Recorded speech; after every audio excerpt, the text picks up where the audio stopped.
संदर्भात तुम्ही महत्त्वाचा निर्णय घेतलेला आहे। लाखो कुटुंबांना कशा प्रकारे फायदा होऊ शकतो, कशा प्रकारे त्याची अंमलबजावणी होणार आहे। महाराष्ट्रामध्ये 5 लाखाच्या वर असे परिवार आहेत ज्यांनी घर बांधकाम करण्याकरता कुठेतरी प्लॉट घेतला।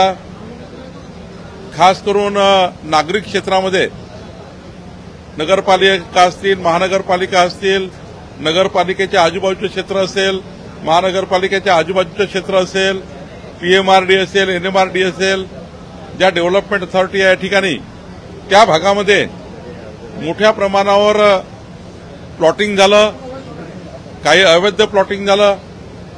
पण या राज्यामध्ये तुकडेबंदी कायदा लागू आहे आणि 10 गुंठेपर्यंतच त्या ठिकाणी तुकडा पाडू शकतो। 10 गुंठेच्या खाली तुकडा पाडला तर ते अवैध समजण्यात येतं। पण काही लोकांनी 1000 फूट 2000 फूटचे प्लॉट घेतलेले आहे। मध्यमवर्गीय आर्थिक दुर्बल परिवार आहेत। माननीय मुख्यमंत्र्यांनी मला सूचना दिल्या होत्या की ह्या जे 1000 फूट 2000 फूट प्लॉट घेतलेले जे लोक आहेत आणि आता ते त्यांचे कोणी त्या ठिकाणी त्यांना अधिकृत करण्याची योजना तयार केली पाहिजे।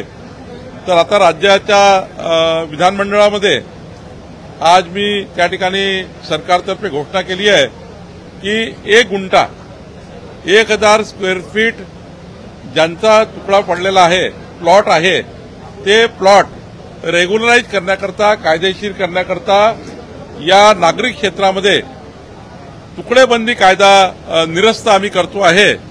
लवकरच त्याचं नोटिफिकेशन आम्ही काढणार आहोत।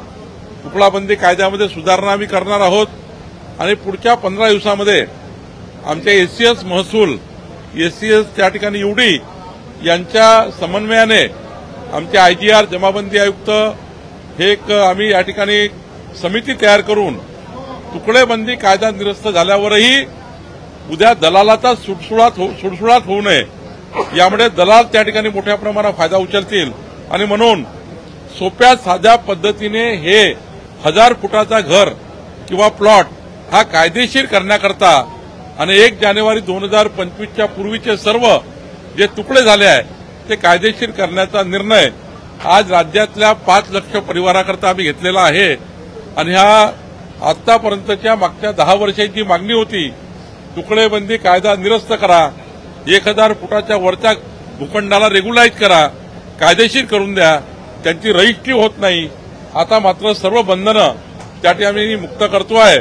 पण त्या ठिकाणी आम्हाला एक चांगली एसओपी म्हणजे असं एसओपी की ज्यातनं गरीब माणसाला हेलपाट्या माराव्या लागणार नाही, आर्थिक दुर्बल व्यक्तीला सरकारकडे त्या ठिकाणी फेरे करावे लागणार नाही किंवा सरकारी कार्यालयामध्ये खेटा मारावा लागणार नाही, असा चांगली एसओपी आम्ही करतोय। ज्यांनी प्लॉट खरेदी केले आहे 1000 फुटाचा प्लॉट किंवा त्याच्या वरचे प्लॉट, पण ते तुकडा पडल्यामुळं त्याची रजिस्ट्री होत नाही किंवा तो कायदेशीर होत नाही, अशी खूप प्रॉपर्टीज महाराष्ट्रात आहे। पुण्यासारख्या शहरात तर 10 गुंठेमध्ये 10 लोकांनी घरं घेऊन त्या ठिकाणी अशी तुकडेबंदी केली आहे। नागपूरच्याही क्षेत्रामध्ये असं झालं आहे।